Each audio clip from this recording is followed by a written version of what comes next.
controversial Facebook posts, and a campaign dirty trick. We'll talk about it next on Capitol View.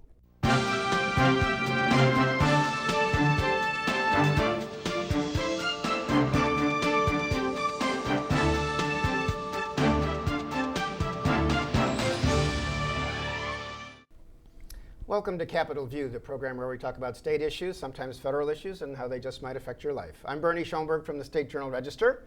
With me today, we have Jeff Rogers is back. He is Bureau Chief, Capitol News, Illinois. Welcome back, Jeff. Thanks.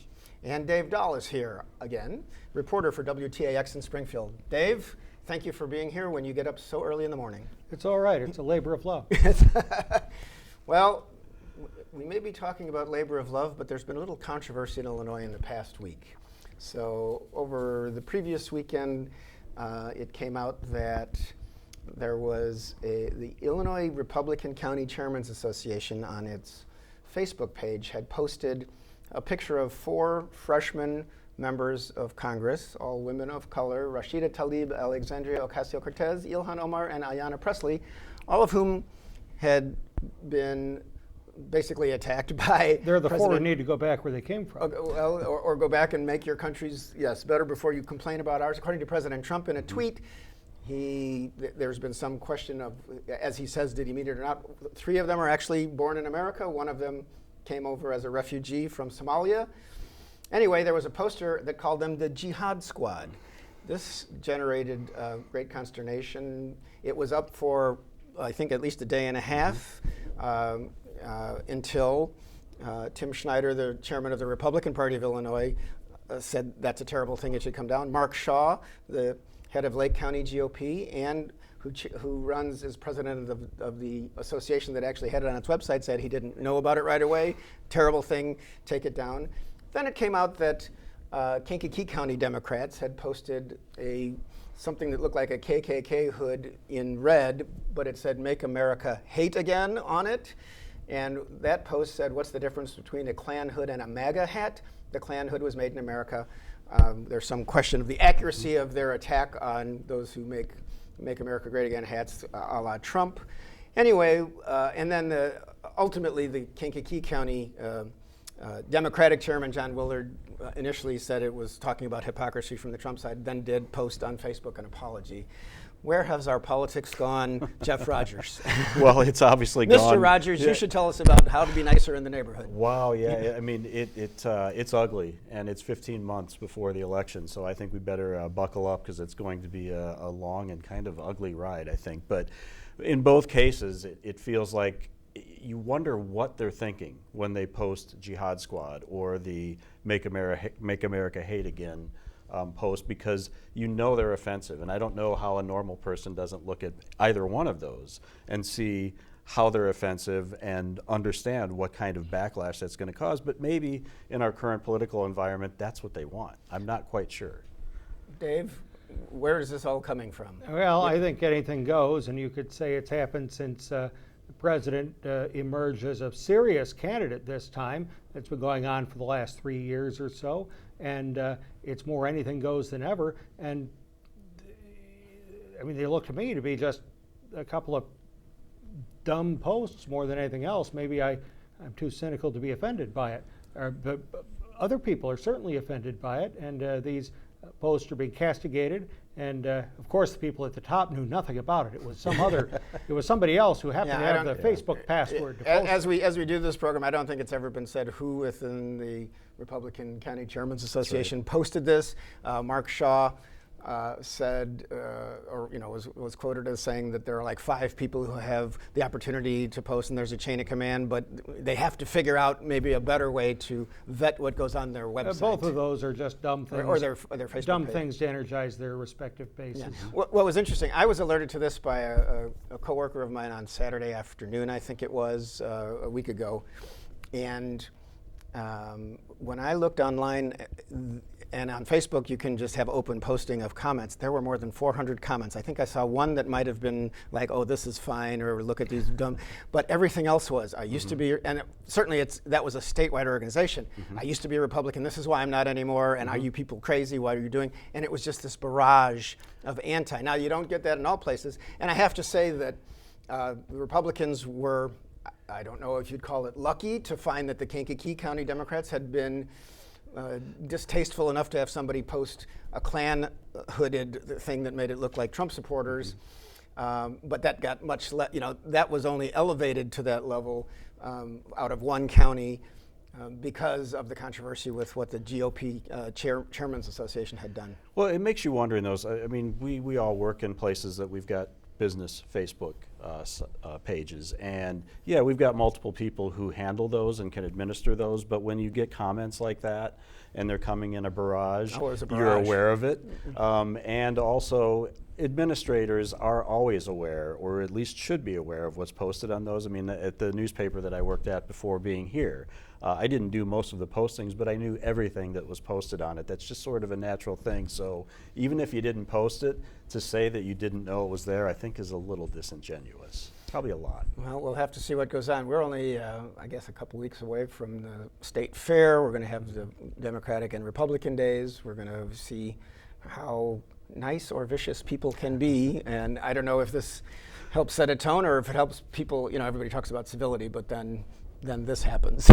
I did learn something though from this posting. The posting was apparently based on a movie, Gangster Squad, in 2013, which I have to admit, I'm not really a movie goer, but I don't remember that movie. So I guess I learned a little bit of something. Well, there you go. It was I don't know if it was. I only saw one report that might have been that this poster was probably found elsewhere on a website. It's a slick piece of art. It's a slick piece of art, and it's it says, and of course jihad is like holy war, so it's kind of anti, Islamic, and it's there's two guns. Two of the reps are either holding or near guns. So one of them is standing in fire, so it makes it look like they're violent, and and it says on it, if you don't agree with their socialist ideology, you're racist. Of course, President Trump, many news organizations said that by him originally tweeting that these four should go back to somewhere sounded like what racists say. Yeah.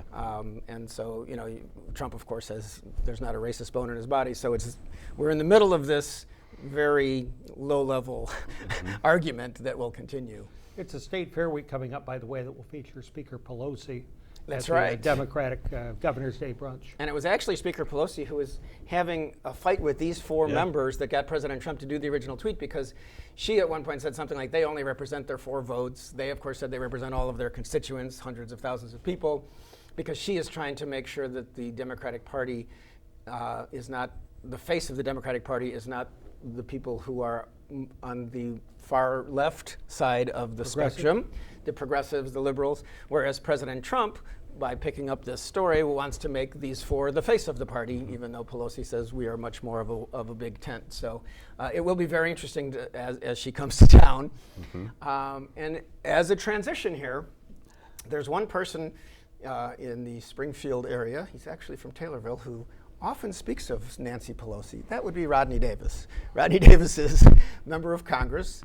First worked for John Shimkus as a member of Congress for 16 years, worked for the Republican Party for a while as their interim executive director for a while, might have been executive director in between things. Been in Congress since he was elected in 2012. Talks a lot about, Central Illinois doesn't like Nancy Pelosi. She's one of those Democrats from out on the coasts. And we don't want her kind of politics. And he is running a second race, apparently against Betsy Dirksen-Londrigan. She is a Democrat who has filed to run again. She is running against him. She still has a primary to go through, but nobody has filed against her for the March primary. And Davis only beat Londrigan by less than a percentage point in 2018. Well, just in recent days, our friend Mark Maxwell at Channel 3 realized something was wrong on a press call that I was also on, where there was, it was Betsy Dirksen-Londrigan had a press call with the head of an organization called End Citizens United. They are a national campaign finance reform organization, and they have endorsed Londrigan. They say Davis takes too much corporate PAC money and from insurance companies and drug companies, and therefore he should be defeated because he represents them, not you. Davis, of course, disputes that and says some corporate money makes its way to Londrigan through things like the Democratic Congressional Campaign Committee, that kind of argument. So the call was going to reinforce the fact that this organization is for Betsy, is against Rodney. And as it turns out, as Mark Maxwell picked up, there was a caller who said that he was on the student newspaper at Southern Illinois University, Edwardsville. He asked very pointed questions of Londrigan about, well, don't you get corporate money anyway because the DCCC gives you money? She mentioned Londrigan's husband, who works in a firm that lobbies. Doesn't that mean you benefit from corporate? And she's like, well, this is 2019. I don't think you should be judged by your spouse's occupation. It turns out that was not a student. It was a young man in his 30s named Nick Klitzing, because Channel 3's Mark Maxwell was able to trace it and called Nick. He had his number in his phone because Nick Klitzing was a campaign operative for Governor Bruce Rauner. He was then the executive director of the Illinois Republican Party. He now, I believe, is just a PR consultant living in Chicago. And he told Maxwell, well, okay, you got me. The campaign asked me to get on that call and act as a reporter. So he made up a name, and he asked the questions, more than one, of Betsy Dirksen Londrigan on that call. She answered them.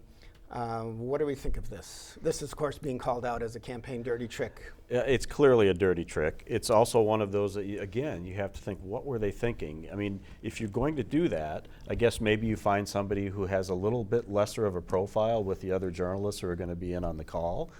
Because Mark was able to say, okay, there's something wrong here, and called the paper that he was claiming to be from. They didn't have anybody by the name. Was it Nick Sherman? I think Jim Sherman. Jim Sherman. Yeah, something like that. Didn't have anybody by that name. Right. Called the university. Didn't have anybody by that name, and then got the log of the calls that were coming in It's on like the conference they think call. we're stupid, right? Right. Exactly. Yeah. It was really just bing, bing, bing. A couple of I don't want to say easy steps, but for journalists, relatively easy steps. This is why to at first figure I out. didn't get the story myself, but go ahead. Well, and then he's like, oh, okay, so that's a phone number that I have in my phone because it's Nick Klitzing's number. Right. And I mean, I guess I have to be careful too, because I think Mark has my number in his phone probably, so I can't make calls like this either, but it just seems so easy to detect, and just you wonder sometimes what they're thinking when they do this. How can they think it's not going to get caught? Yeah. Whether it's a big deal or not, I don't know. It's 15 months away yet. Probably by then there's going to be a lot of other things that have happened that we forget about this, but it's a dirty trick. Well, Bernie, what did you think when you were listening to the call? I was out of town, so I wasn't thought working. that there are reporters in real life, and there are colleges who are familiar with more conservative talking points, and this was really, it was almost exactly Rodney Davis's talking points and what his campaign had said. I just thought, well, there's a young guy who probably has read up on what Rodney Davis is doing, but it's interesting, and in retrospect, or in the bigger picture, Rodney Davis talks a lot about civility, but when it gets close to the end of an election that's close, he can be as tough and mean and unfair, really, as any candidate that I've seen. When he ran against David Gill in 2012, David Gill had written a letter about 10 years earlier saying that maybe Illinois lawmakers should consider assisted suicide for certain very painful, end-of-life decisions for people in terrible pain. Rodney Davis, right at the end of that campaign, which was very close, ran an ad that basically said David Gill has advocated a horrible medical procedure that could cause death and got him kept off of, thrown out of a hospital. Well, it was because he couldn't go to work for a Catholic hospital that he had already an agreement with because they don't believe in assisted suicide. There was no explanation. There was no mention it was assisted suicide. Mm-hmm. And then just last year, when Londrigan was close to him, he ran an ad right at the end saying that she and Speaker Madigan and Nancy Pelosi all together want to have a single-payer health care system that will cost trillions or whatever. Madigan, 10 years ago, was co-sponsor of a bill that never got a vote on the floor of the Illinois House for a statewide care plan similar to what they had in Massachusetts under Governor Romney. he never did anything with Betsy Dirksen Londrigan on this, and yet because Madigan is a boogeyman in Illinois politics, Rodney Davis's campaign put his face with her face and said it was their plan. And yet he talks so much about he's civil and people should be civil and he has to work with everybody, and 90% of what we do in Washington, or 95 or 99, is the parties working together, which I think is true.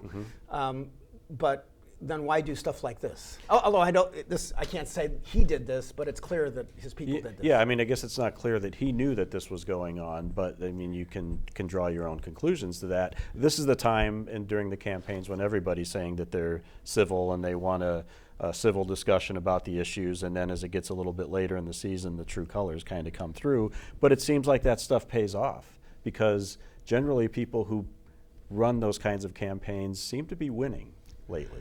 On the one hand, how can you not know? You're in charge. I mean, if someone did that at Capitol News, Illinois, I mean, you'd certainly find out.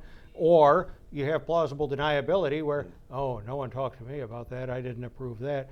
But one question I have would be a conference call with reporters and then someone basically crashed the call. How does that resonate with the public and voters? Probably it's inside baseball to most people. Although, I don't know, Springfield's a political town. Maybe I'm biased because a lot of people that I talk to, certainly professionally, care about such stuff, and they see this and they go, that's weird. But we'll see. I should say, The Champaign Metro East Blue. You know, Rodney Davis, one of the arguments he makes a lot, and it's true, he was on that baseball diamond when a couple years ago when Republicans were practicing for a charity game, Republicans in the U.S. House. Somebody who was from Belleville, Illinois, who ended up being shot to death by Capitol police officers, came out. He was apparently a Bernie Sanders supporter who didn't like Republicans and started shooting. Steve Scalise, who was a leader on the Republican side, got badly injured. He's recovered, but after operations and stuff. Rodney Davis was I think up to bat, had to dive into the dugout. So as he'll say, he knows what mean and hate speech can do. So let's all tone it down.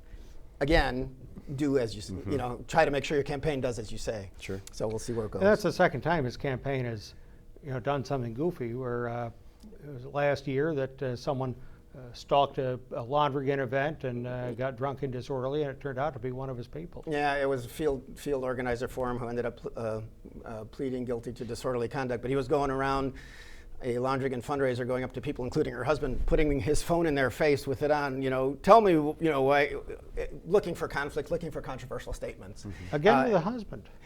Leave him alone. Yeah, it's an interesting time. Well, on we go. We talked about Mike Madigan, so we'll just talk about that. There's been some interesting movement in the news about Mike Madigan, the Speaker of the Illinois House, the Chairman of the Democratic Party of Illinois, and his allies. About a year and a half ago or whatever, when the Me Too movement kind of hit the Madigan operation, there was an operative for the Madigan campaigns, et cetera, and Democratic campaigns named Kevin Quinn. His brother is an alderman in Chicago, Marty Quinn.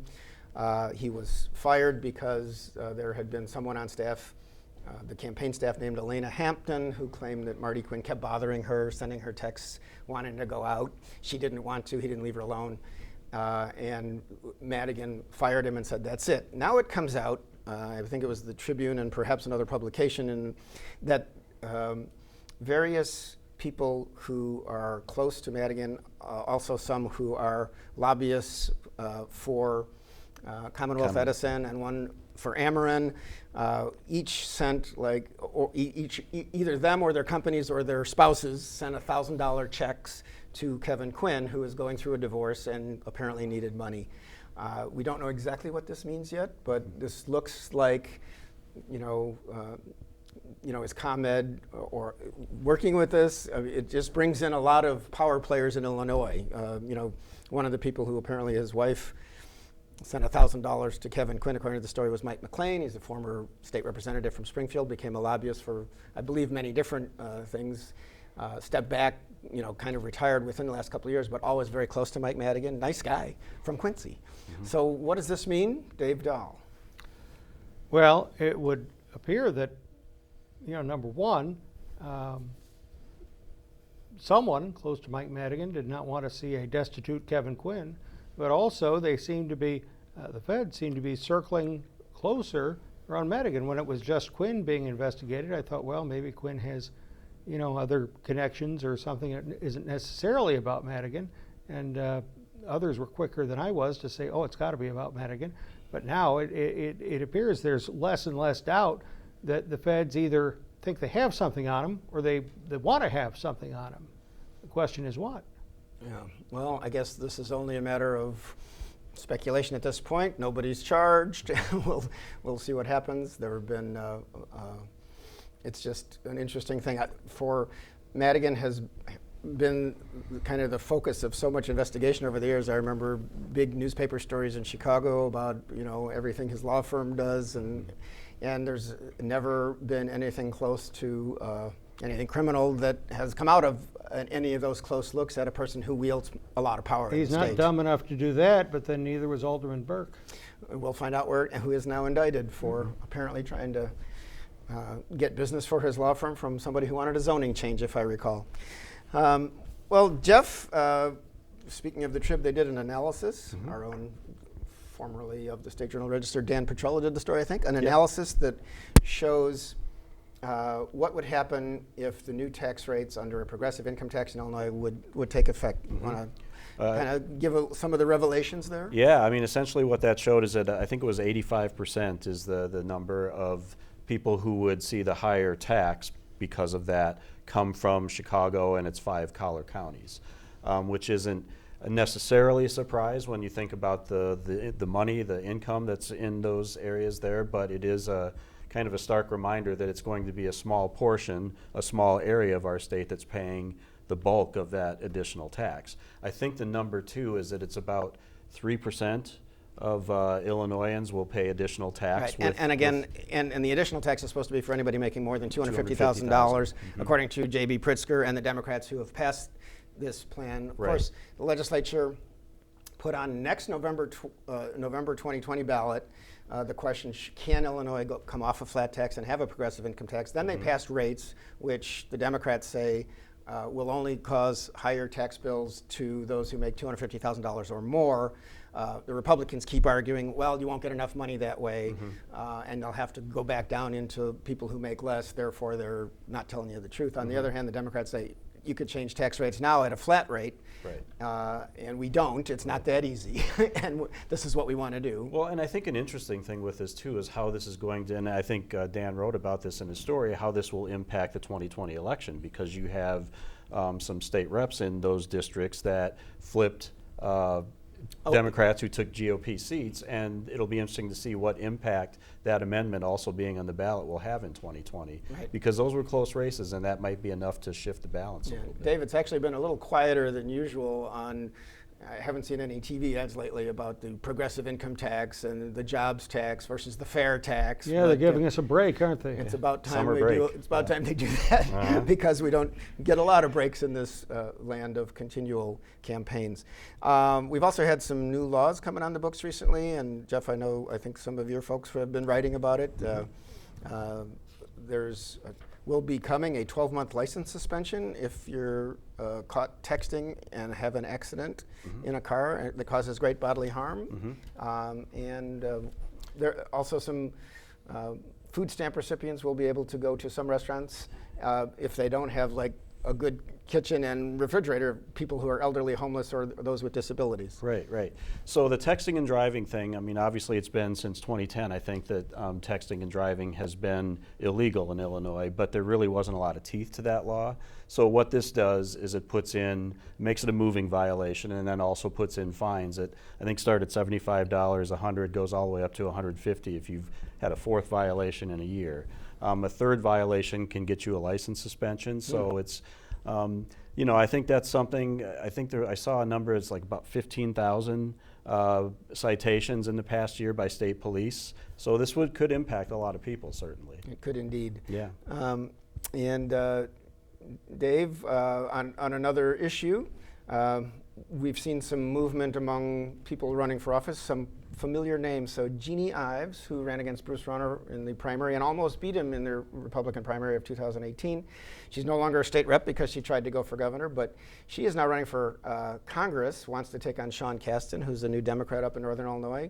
But already announced in the Republican primary there is Evelyn Sanguinetti, the former lieutenant governor. How about that Ives-Sanguinetti race? There will be a lot said, I'm sure, I think right now, and maybe I'm too inside about it. I think Ives has far more name recognition than Sanguinetti, even though Sanguinetti was the lieutenant governor. I think they've both been city council members up I think there. you're right, in Wheaton. And I'm not sure why anyone would want to take a job where you're on a plane half the time, you're flying to Washington and back once a week, but if they want to do it, good for them. And the two of them in a demolition derby primary, I think will be entertaining up there. Okay, news just out late in the week. There were more than like 94,000, so it's near 100,000 new jobs created in Illinois within the past year. I guess people complain a lot about Illinois, but in general, if you ask President Trump, the economy is humming. Apparently, we've got some good news in Illinois, non-farm jobs.